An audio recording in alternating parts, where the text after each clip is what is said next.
Alors, simplement, un petit rappel, on ne va pas faire un cours de gestion, hein, c'est pas du tout le propos, mais c'est simplement pour remettre un peu l'église au centre du village, parce que je me suis aperçu que souvent, les dirigeants que nous accompagnons aujourd'hui ont perdu un petit peu ces schémas fondamentaux, et je trouve intéressant de les rappeler.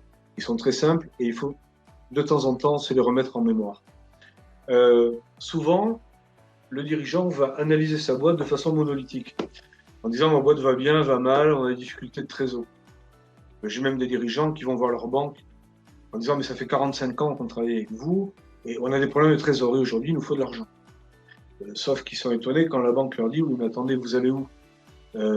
C'est quoi votre projet? Vous en êtes où? Vous allez où?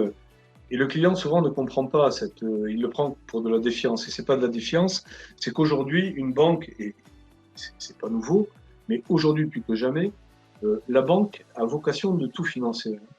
L'investissement, qu'il soit matériel ou immatériel, le besoin en fonds de roulement, ça je vais vous en reparler encore longtemps, et elle s'est financée par des instruments financiers de long terme, de moyen terme, mais aussi des instruments de court terme. Donc elle sait tout financer à peu près pour une boîte, sauf une chose, elle ne sait pas financer et elle n'a pas le droit de financer des pertes. Donc demander à une banque de financer un modèle économique sans pouvoir démontrer que même s'il est en situation déficitaire à date, il ne peut pas se relever dans les 3 ans qui viennent, émission quasi impossible. Okay, donc ça, il faut bien le retenir. Et donc, la meilleure des façons d'analyser la problématique avant de parler à la banque, c'est d'analyser ses activités comme je vous l'ai proposé, et surtout pas de prendre l'entreprise comme un monolithe. Décomposons-la. On a 3 activités, eh bien c'est comme si on avait 3 entreprises.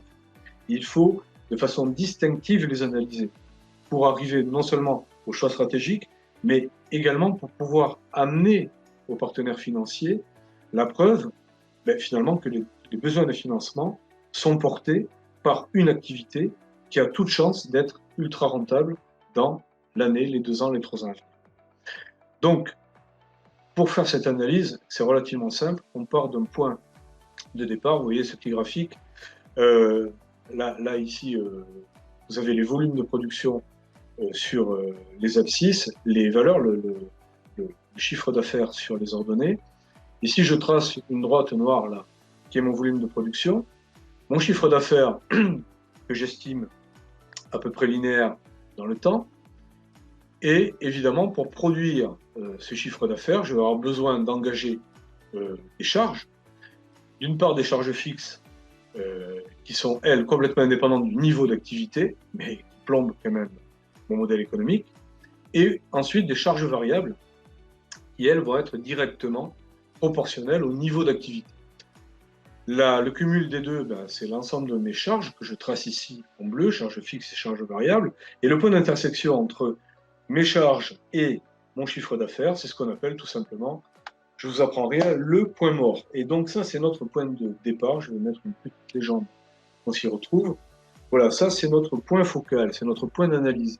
Parce qu'il n'y a pas 36 solutions. Pour une activité donnée, on est soit au-dessus, soit en dessous de ce point vert qui est le seuil de rentabilité. Et vous l'aurez compris, si on est au-dessus, on est bénéficiaire et rentable. Si on est en dessous, on est en zone de perte. Voilà. Comment ça s'analyse? C'est relativement simple. Eh bien, à partir de ce point de départ, il va y avoir 4 leviers possibles en gestion. Il n'y en a pas beaucoup, il n'y en a que 4. Mais évidemment, ces leviers ne vont pas tous être actionnés isolément. C'est une combinaison savante, en fait, de l'ensemble de ces 4 leviers qui va pouvoir constituer une réponse au cas par cas en fonction des situations de gestion. Alors, le premier de ces leviers, c'est évidemment, on y aurait pensé, accroître les volumes. Donc, j'ai une production de 100, et demain, je vais passer à 110 ou à 120. C'est bien beau. Vous voyez que mécaniquement, c'est le paradis, puisque je ne bouge pas mon seuil de rentabilité. Hein, il reste toujours en sa position P0, là. Mais par contre, je rentre de plus en plus dans une zone bénéficiaire. Pour ça, évidemment, je ne peux pas le faire à n'importe quelle condition. Quand est-ce que je peux le faire? Eh bien, évidemment, je ne vais pas déployer cette stratégie si je suis déficitaire sur mon activité. Ça, c'est surtout pas recommandé parce que je vais au contraire accroître mes déficits et tirer la boîte vers sa perte. Donc, surtout pas. On va retenir cette manœuvre de gestion plutôt pour une activité bénéficiaire sur laquelle on est positionné évidemment sur un marché très attractif et sur lequel on a pris des positions, donc on a des atouts relativement importants.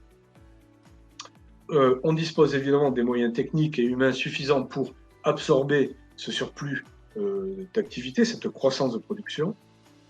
Évidemment, il faut être en face d'un marché qui est en forte demande et être à disposition, d'avoir à disposition une force commerciale, une force de vente, une capacité de capter cette demande. Ça fait beaucoup de conditions. Alors comment? Simplement en augmentant les volumes de production, en investissant parfois lourdement pour pouvoir assurer cette croissance. Investissement donc, besoin de financement, mais là, dans ce schéma-là, les banques seront là, évidemment, ne vous inquiétez pas, pour vous accompagner et financer cet investissement. Et évidemment, là, il faut non seulement financer l'investissement, mais il va falloir financer une croissance extrêmement forte du BFR. C'est malheureusement ce que parfois les entreprises oublient de chiffrer dans leur demande de financement. Deuxième levier, ça, on est un peu plus habitué, c'est ce que j'appelle la réduction des charges fixes ou encore on baisse la voilure. Donc là, vous voyez, on reprend le même schéma.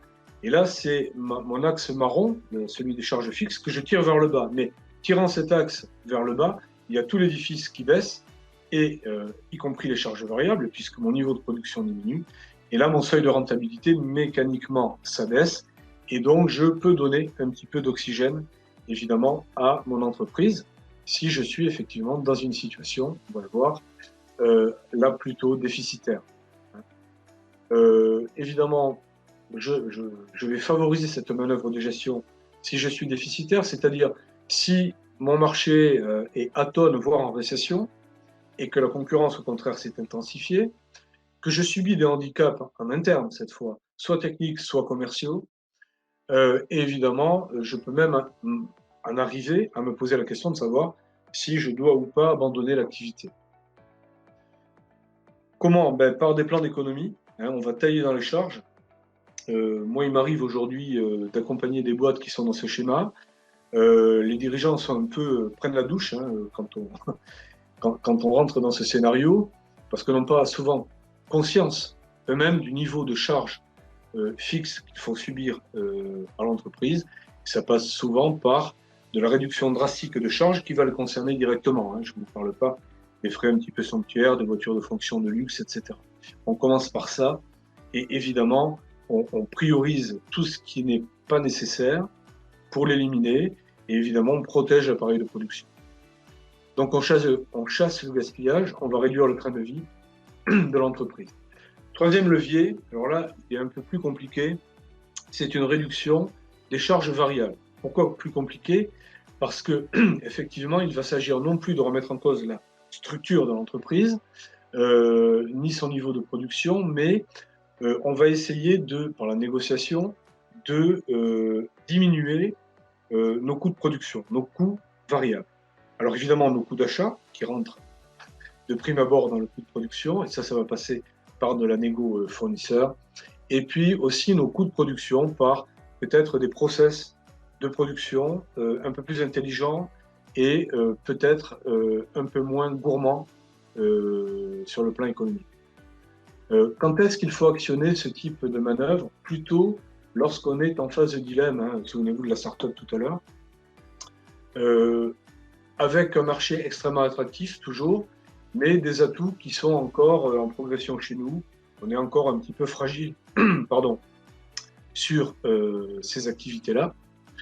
Donc là, il est temps peut-être d'actionner ce type de manœuvre parce qu'on est dans un contexte en forte croissance avec évidemment des volumes qu'on pourrait projeter en croissance, ceci représentant finalement l'argument principal vis-à-vis des fournisseurs pour les convaincre de nous octroyer évidemment des prix plus intéressants en leur faisant miroiter des volumes à terme en croissance importante. Alors comment faire? Par la négo, tout simplement. On négocie avec nos fournisseurs, mais aussi on va analyser la valeur de notre process de production pour voir s'il n'y a pas des méthodes, des produits et des façons de faire en prenant des process de substitution par exemple, qui nous permettraient d'avoir une économie sur nos coûts de production. On va aussi, pour les industriels, diminuer le taux de rebut, hein, essayer donc de gagner en qualité. Et surtout, et ça aussi c'est souvent oublié, on va essayer d'assurer une meilleure maîtrise du BFR, en particulier sur une meilleure politique de stock, une meilleure politique aussi de recouvrement des créances et une meilleure négociation avec nos fournisseurs. Enfin, quatrième levier, alors lui, il est beaucoup plus compliqué à actionner, c'est l'augmentation des prix. Là, vous voyez, c'est mécanique, encore une fois. On touche à rien, sauf qu'on augmente les prix de nos produits. À ce moment-là, ben, notre chiffre d'affaires, l'axe vert, va décoller, ben, montant effectivement notre niveau de rentabilité mécaniquement, puisqu'il ne remet pas en cause, vous voyez, le point de rentabilité, c'est-à-dire notre seuil de rentabilité, notre point mort. Alors évidemment, celui-là, il est vachement plus compliqué à actionner. Pourquoi? Parce que il ne va concerner que des DAS effectivement bénéficiaires. On est plutôt, vous voyez, dans le secteur vache à lait, avec un marché très captif qu'on a su capter. On est acteur majeur dessus, donc on fait un petit peu ce qu'on veut avec les prix, mais on ne le fera pas longtemps. Pour au moins deux raisons. La première, c'est que les concurrents vont pas tarder à arriver, donc ça peut pas durer comme les impôts. Et la deuxième raison, c'est qu'on est effectivement sur un marché un petit peu atone qui commence à être en récession, et donc ce marché lui-même risque de disparaître. Donc ce sont des mesures assez ponctuelles qui ne sont jamais durables. Il faut qu'on dispose effectivement de tous les atouts et d'une faible concurrence, mais qui effectivement sera remise en cause par de nouveaux entrants. Alors comment on y arrive à ce stade? Par l'expérience industrielle, mais aussi par la bonne connaissance du marché et par le fait qu'effectivement ça fait des années qu'on est sur ce marché, des années qu'on n'investit plus, on n'a plus besoin d'investir, on a tout amorti, c'est du cash flow quasiment pur, on est le roi du pétrole, mais encore une fois ça ne durera pas. Et nous bénéficions effectivement d'un BFR en forte décroissance, tellement on maîtrise bien notre modèle économique lié à cette activité. Voilà les quatre schémas en fait de gestion. Il n'y en a pas de cinquième, hélas. Il va falloir avoir en tête à chaque situation, une fois que l'analyse de nos DAS, de nos activités aura été faite, pour dire, eh bien voilà, pour tel DAS, je vais plutôt rentrer dans tel type de manœuvre de gestion, tel type de stratégie de gestion, pour pouvoir être crédible et pour pouvoir espérer développer un prévisionnel à moyen terme qui soit, je dirais, rentable, c'est-à-dire qui relève d'un modèle économique durable. Voilà, une fois qu'on a fait tout ça, ça vous paraît peut-être un petit peu lourd, mais d'expérience, ce sont des choses que nous, on met en place en moins d'une semaine dans les entreprises aujourd'hui. Parfois même, on intervient en commando et on peut faire ça en 48 heures. Parfois même, je dirais, ça peut être beaucoup plus rapide, voire au maximum, je dirais, en 15 jours, si nous avons en face une équipe dirigeante motivée et convaincue, en 15 jours, je dirais que l'affaire est pliée pour la construction de ce projet stratégique. En fait, c'est très simple. Sa restitution, c'est une page A4, vous voyez, en format paysage, activité par activité. C'est pas la peine d'écrire des tonnes de littérature.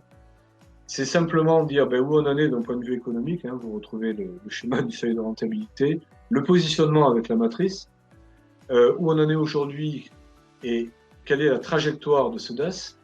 Et pour parvenir à cet objectif, eh bien, quels sont les moyens qu'on va devoir mettre en œuvre en termes de ressources humaines, en termes de compétences, mais aussi en termes d'investissement et en termes aussi, en fonction du niveau de croissance qu'on anticipe, de besoins en fonds de roulement qui sera nécessaire pour oxygéner en fait ce modèle économique. Une fois qu'on a ça, on a toutes les clés pour construire ce qu'on appelle juste un business plan, mais qui ne sera pas simplement un tableau de chiffres avec des résultats prévisionnels, des prévisionnels de trésorerie et des bilans prévisionnels, parce que ça, l'expert comptable sait très bien le faire, mais qui sera véritablement un vrai dossier de financement avec une justification extrêmement détaillée et crédible, parce que raccord avec une stratégie qu'on aura su démontrer. Voilà un petit peu la démarche et le message que je voulais vous faire passer ce matin. Prochain épisode, je vous donne rendez-vous pour voir la deuxième partie de ce volet stratégique. Et ensuite, les 2 autres modules seront consacrés véritablement à comment faire une fois qu'on a construit notre projet stratégique pour aller chercher du financement.